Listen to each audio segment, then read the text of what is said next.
నరేంద్ర మోడీ గారి నాయకత్వం, జేపీ నడ్డా గారి నాయకత్వం, రామచంద్రరావు గారి నాయకత్వం, బండి సంజయ్ అన్న నాయకత్వం, బండి సంజయ్ భారత్ మాతా की ఈతరం ఆతరం వందే మాతరం ఆతరం देश की रक्षा कौन करेगा कौन करेगा हम करेगा हम करेगा देश की रक्षा कौन करेगा भारत माता जय माता भारत माता भारत माता की जय भारत माता की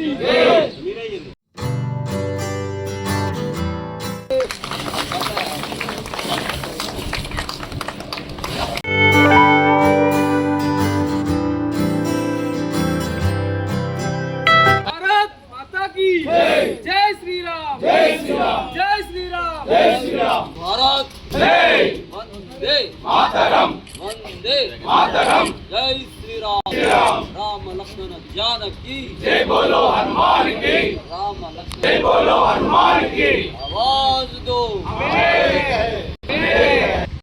ఒక మంచి శుభదినం. నిన్న మనం అందరము రక్షాబంధన్ కార్యక్రమం చేసుకున్నాం.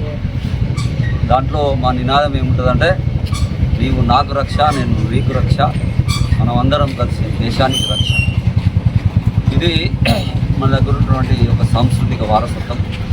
మరి ఈరోజు ఈ వార్డులో 23వ వార్డులో భారతీయ జనతా పార్టీ తరఫున మరి మన భారతీయ జనతా పతాకం ఏదైతుందో దాన్ని ఎగురవేసి దాని నీడలో అందరము పని చేస్తామనేటువంటి ప్రతినబూని మనం అందరం కలిసి ముందరికెళ్తున్నాం. మరి కార్యక్రమంలో పాల్గొన్నాం అధ్యక్షులు శ్రీకాంత్ గారు, అలాగే మహిళా అధ్యక్షురాలు వైశాలి గారు, సురేష్ గారు, వేణు గారు, శ్రీనివాస్ గారు, మిగతా పెద్దలందరూ, అలాగే మా బీజేపీ బంధువులందరికీ కూడా మళ్ళీ ఒకసారి శుభాకాంక్షలు తెలియజేస్తూ, రాబోయే రోజులలో మనకు ఒక ఫస్ట్ అనుమానం ఉంటుంది. ఏం అనుమానం అంటే, గ్రామ పంచాయతీ ఎలక్షన్ లేవు, ఎంపీటీసీ జెడ్పీటీసీ ఎలక్షన్ లేవు.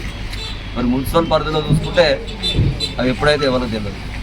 కాబట్టి ఇక్కడ ఎలక్షన్ల గురించి కాకుండా మనం అందరము భారతీయ జనతా పార్టీని ప్రజలలో తీసుకెళ్ళి ప్రధానమంత్రి ఏదైతే దాదాపు 100 పైసలకు ఉన్నటువంటి ఏదైతే సంక్షేమ పథకాలు ఉన్నాయో మన సామాన్య జనాలకు, అంటే అటు ప్రైమ్ మినిస్టర్ యోజన, పిఎం ఇంటి పథకం ఏదైతుందో ఆవాస్ యోజన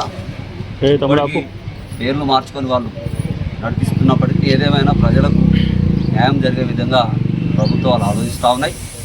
మరి రాబోయే రోజులలో నరేంద్ర మోడీ గారి నాయకత్వం, అలాగే బండి సంజయ్ అన్న గారి నాయకత్వం, కాన్స్టిట్యున్సీ కరీంనగర్ పార్లమెంటుగా హోంశాఖ సహాయ మంత్రిగా ప్రతి శనివారం ఆదివారం ప్రజలకు అందుబాటులో ఉంటూ వారు నిరంతరం అందరినీ కలుపుకుంటూ ప్రభుత్వ పథకాలు తెలియజేస్తూ పార్టీని ఇంకా ముందరికి వెళ్ళే దిశలో తీసుకుపోయే దిశలో ప్రయత్నాలు జరుగుతూ ఉన్నాయి.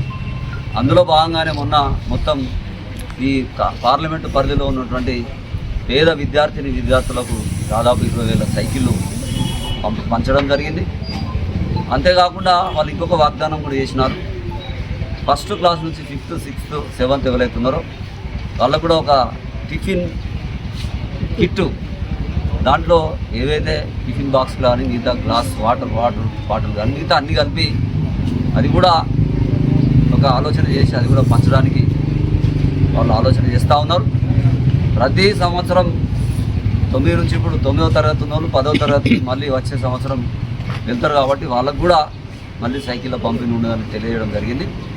ఈ రకంగా ఏది ఏమైనా మన లోపల కొన్ని అటు ఇటు ఉన్నా కూడా మనమందరము బీజేపీ కుటుంబ సభ్యులం కాబట్టి కలిసికట్టుగా పార్టీని ముందరు తీసుకెళ్ళి మేమంతా ఒకటే, మనమంతా ఒకటే అన్నటువంటి ఆ యొక్క భావజాలంతో మనం ముందరికి వెళ్ళాలని, మరి ఈ కార్యక్రమంలో భాగంగా నాకు ఇక్కడ మాట్లాడడానికి మీ అందరితో కలిసి ఉండడానికి అవకాశం ఇచ్చిన బీజేపీ పార్టీ అధ్యక్షులు, అలాగే మన వైశాలి, సురేష్ గారు, మిగతా మా బృందం అందరికి కూడా కృతజ్ఞతాభివందనలు తెలియజేస్తూ ముగిస్తున్నాను. గౌరవ భారత్ సిరిసిల్ల పట్టణంలో 39 వార్డులలో జెండా ఆవిష్కరణలో భాగంగా ఈరోజు 23వ వార్డు అంబికానగర్లో జెండా ఆవిష్కరణ జరిగింది. ఇక్కడికి విచ్చేసినటువంటి మా సీనియర్ నాయకులు, మరి ఇక్కడ ఇక్కడ ఉన్నటువంటి స్థానిక నాయకుల ఆధ్వర్యంలో వారందరికీ కృతజ్ఞతలు తెలియజేసుకుంటూ, వాస్తవానికి ప్రస్తుతం మన సిరిసిల్ల పట్టణంలో జరుగుతున్న ఈ స్థానిక సమస్యలన్నీ కూడా ప్రజల దృష్టికి తీసుకొచ్చి ప్రజలను చైతన్యపరిచే కార్యక్రమమే మాది భారతీయ జనతా పార్టీది. అందులో భాగంగా వాస్తవానికి ప్రస్తుతం ఈ గవర్నమెంట్ ఎంత ప్రజల విశ్వాసాన్ని కోల్పోయిందంటే, గవర్నమెంట్ వచ్చినటువంటి 1 ఇయర్ అంటే ఒక సంవత్సరం లోపలనే జనాల విశ్వాసం కోల్పోయింది. ఇందిరమ్మ పథకం అని చెప్పేసి ఇందిరమ్మ గృహాలు ఇస్తారు, కానీ దానికి కట్టుకోవడానికి ఇసుక లేకుండా చేస్తారు. సామాన్యుల బాధ, పట్టణంలో ఉన్నటువంటి సామాన్యుల బాధ ఒకసారి వర్ణనాతీతంగా ఉంది సిరిసిల్లలో. అలాగే ఎన్నో పథకాలు తీసుకొస్తారు, కానీ ఇవి ముందున్న స్థానిక ఎలక్షన్లను దృష్టిలో పెట్టుకొని తీసుకొస్తారు. ఇది జనాలు గమనిస్తూ ఉన్నారు. కనుక రానున్న రోజులలో తగిన గుణపాఠం వారి ఓటు ద్వారా ఈ గవర్నమెంట్కు ఖచ్చితంగా బుద్ధి చెప్తారని. ఇంకో మాట, మన స్థానిక ఇక్కడ ఎమ్మెల్యే గారు కేటీఆర్ గారు 2 సంవత్సరాలైంది ఈ పర్యాయం వారు గెలిచి. దాదాపుగా ఎన్నిసార్లు సిరిసిల్ల ప్రజల కష్ట సుఖాలలో పాలు పంచుకున్నారో ఒకసారి వారికే వదిలేద్దాం, వారి విచక్షణకే వదిలేద్దాం.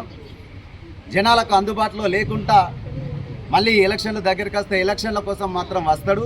ఆ టైంలో మన సిరిసిల్ల ప్రజలు దాన్ని గమనించి సరైన గుణపాఠం చెప్పాల్సిందిగా, 2 సంవత్సరాల నుండి ఏ స్థానిక నాయకునికి కూడా అందుబాటులో లేనటువంటి ఆ వ్యక్తి వెంట మీరు ఉంటారా?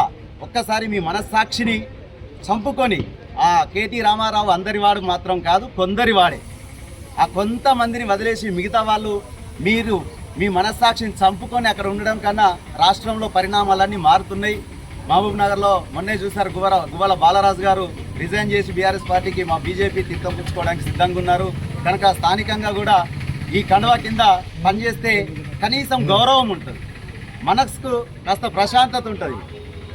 కేటీఆర్ చుట్టూన్న నాయకులందరికీ మా భారతీయ జనతా పార్టీ తరఫున విన్నపం, మనస్సు చంపుకొని అక్కడ ఉండకండి, అందరికీ వస్తే మా భారతీయ జనతా పార్టీ ఆహ్వానం స్వాగతం తెలియజేసుకుంటూ, ఇక్కడ ధర్మం కోసం కష్టపడే అవకాశం దొరుకుతుందని మీకు తెలియజేసుకుంటూ, ఈనాటి ఈ కార్యక్రమం ఇంత దిగ్విజయంగా చేసినటువంటి 23 వార్డు ప్రజలందరికీ కృతజ్ఞతలు తెలియజేసుకుంటూ, భారత్ మాతా కీ